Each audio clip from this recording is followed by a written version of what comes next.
Hello, welcome friends. I am here again for my second lecture on how to export. In this particular lecture मैं आपको समझाऊंगा कि भारत से आयुर्वेदिक दवाइयों का एक्सपोर्ट्स। ठीक है जी। Basically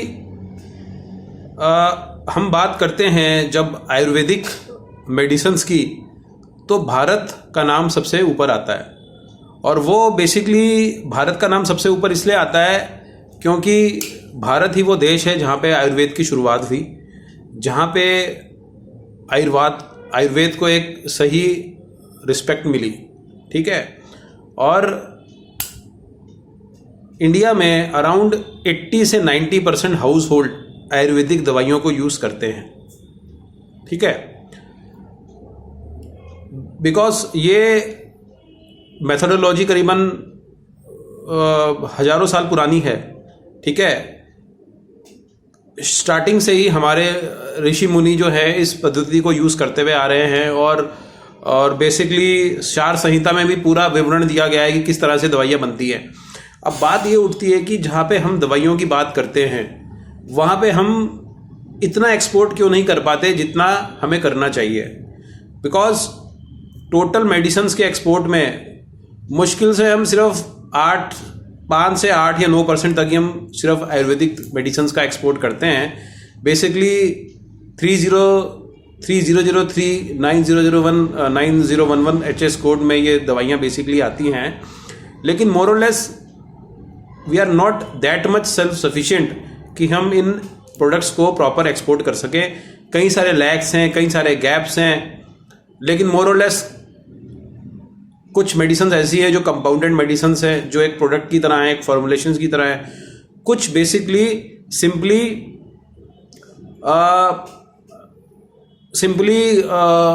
they are the crude drugs, right. They are the simply crude herbs. तो दो तरीके हो जाते हैं। बेसिकली एक एक्सपोर्टर को अगर एक्सपोर्ट करना है, they have to maintain a thorough knowledge of the product, right? And maximum India जो एक्सपोर्ट कर रही है इस समय, ये मैक्सिमम इंडिया एक्सपोर्ट कर रही है।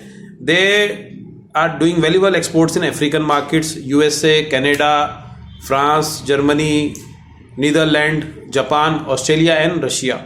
अफ्रीकन जिसमें सबसे बड़ी मार्केट है। Then obviously we have the market what we can say USA। Second number पे USA जो है, काफ़ी ज़्यादा माल जो है USA में जा रहा है। अब बेसिकली बात ये आती है कि सारी कंपनीज क्यों नहीं एक्सपोर्ट कर पाती, राइट? ये जो सारी कंपनीज हैं, why they are not exporting well.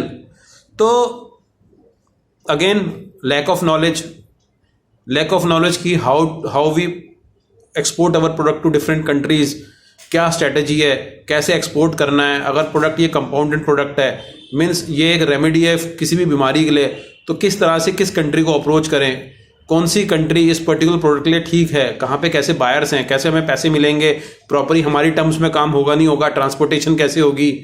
ठीक है। Buyer, actual buyer, credit worthy buyer कैसे मिलेंगे। और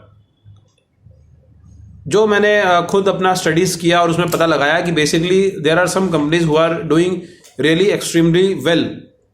these are basically Surya herbals, Amrutanjan health care, Pan Vela herbals, Kerala ayurvedic limited, Herbapex botanicals, sharp mid limited, Vedas creations, then Kerali ayurvedic products and Dabur India, Deep ayurvedic products, pretty petals limited, Biotique, Himalaya Drug Company. These are the well-versed companies who are doing exports in foreign countries, right? Kerala की काफ़ी सारी companies export कर रही हैं। केरला के नाम से जो भी आयुर्वेदिक है, दैट इज़ अ हिट। एक तरह से मैं कहूँ कि केरला को लोग समझते हैं बेसिकली कि Kerala is a hub of Indian Ayurveda, right? So if you want to be a exporter, if you want to be export manager, तो देयर आर सर्टेन कंडीशंस कि किस तरह से आपने प्रोडक्ट को चुनना है, किस तरह से उसको वैलिडेट करना है, किस तरह से फिर आपने उस पर्टिकुलर टारगेट कंट्री को अप्रोच करना है। You have to find the buyer, तो सबसे बड़ी बात, जैसे कि मैंने आपको बताया ना, कि ये जो भी प्रोडक्ट है that has to be control and maintained by the AYUSH ministry. जैसे कि आपने बाबा रामदेव की कंपनी दिव्य आयुर्वेद, दिव्य योग संस्थान का एक प्रोडक्ट था कोरोनिल, जो स्टार्टिंग में उन्होंने लॉन्च किया और उसका नाम लिखा कोरोनिल, और उसके पूरे एक टोटल 3-4 मेडिसिन जो भी उन लोगों ने बनाई थी उसको एक पैक में फिट किया और उसका नाम रख दिया कोविड-19 किट। ठीक है, जिसको बाद में डिपार्टमेंट आयुष ने कैंसल्ड किया और बताया you can't sell it as an Covid kit, that is not for the treatment, that is for the immunity booster. इस वजह से क्या हुआ कि बेसिकली आयुष ने उसको अप्रूव नहीं किया और that can't go for an exports.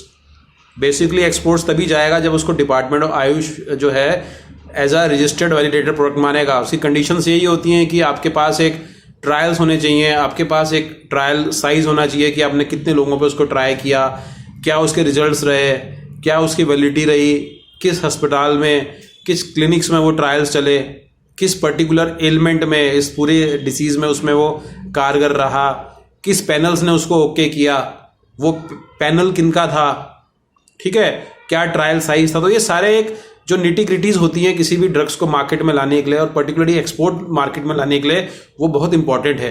जब तक आप ये सारे के सारे चीज़ों को वैलिडेट नहीं करेंगे, स्ट्रेंथन नहीं करेंगे, you can't go for export. ठीक है, आप उसको डोमेस्टिक्स में, लोकल में बेच सकते हैं, जैसे कि हुआ, because for manufacturing the drug they have to take the drug from the Uttarakhand drug authority, और उन्होंने उनको वो दे दिया बिकॉज जो उन्होंने ट्रायल किए, जो उन्होंने जो ट्रायल्स छोटा सा सैम्पलिंग साइज लिया और जो उन्होंने अपने क्लेम्स दिखाए, that is quite sufficient for manufacturing and trading the medicines in locally in the domestic market, but not for the exports.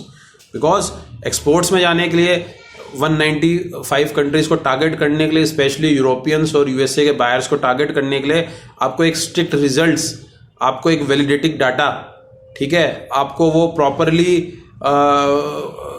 Claimed data चाहिए जिसको आप आयुष में दिखा के उसको वैलिडेट कर सकें, राइट। मैं फिर वही कहूँगा, बिकॉज आयुर्वेद में क्या होता है कि आप अगर कुछ जो पुराने बने बनाए प्रोडक्ट्स हैं, जो क्लासिकल प्रोडक्ट्स हैं, ठीक है, जो अकॉर्डिंग टू सार संहिता में जो एक क्लासिकल प्रोडक्ट्स माने गए हैं, जैसे कि आयुर्वेद हो गया, जैसे कि बेसिकली आपका च्यवनप्राश हो गया, या आपके कुछ प्री फॉर्मुलेटेड प्रोडक्ट्स हो गए कि जो जिनको सब जानते, जैसे कोई खांसी की दवाइयाँ हो गई पर्टिकुलरली, कुछ आपके चूरन हो गए, जो बेसिकली क्या होता है कि वो एक क्लासिकल प्रोडक्ट्स है।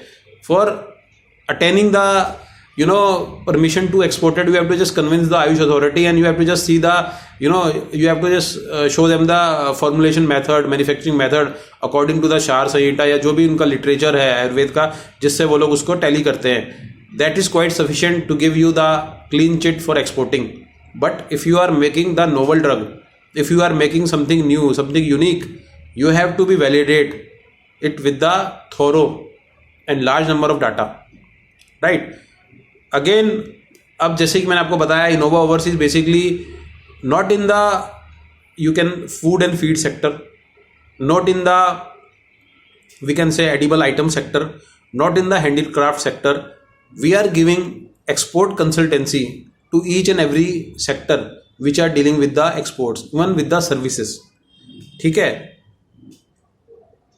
चाहे वो मेरीन प्रोडक्ट्स की बात करें, चाहे वो फिशरीज की बात करें, चाहे हम हैंडीक्राफ्ट्स की बात करें, चाहे हम लेदर प्रोडक्ट्स की बात करें, चाहे हम रबर प्रोडक्ट्स की बात करें, कॉफ़ी की बात करें, टी की बात करें, मशीनरी की, ऑटोमोबाइल की, we are well versed in giving consultancy to the clients and we are well versed to train the young students and entrepreneur as an export manager who can work reputedly in the good organisations.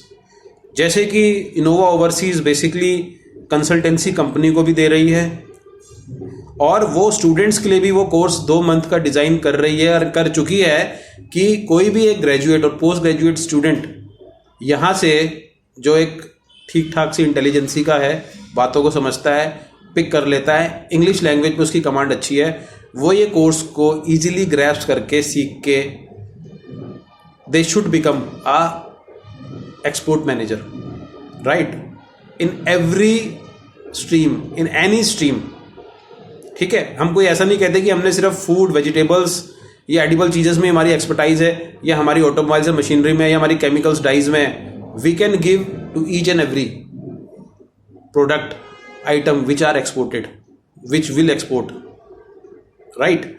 So even we are providing list of buyers to our clients, validated buyers, authentic buyers, not fake buyers, right? We are giving the data of the distributors, the wholesalers which are based in overseas, either they are of any country, Europe, Gulf, Africa's, any, right? So you can subscribe to our channel, and if you are serious to be exporter, then you can take our consultancy, you can join our classes online. Thank you very much. Give us the comments, ये आपको मेरा lecture कैसे लगा, and what else you want to do. You can put your comments in the comment section. Thank you very much.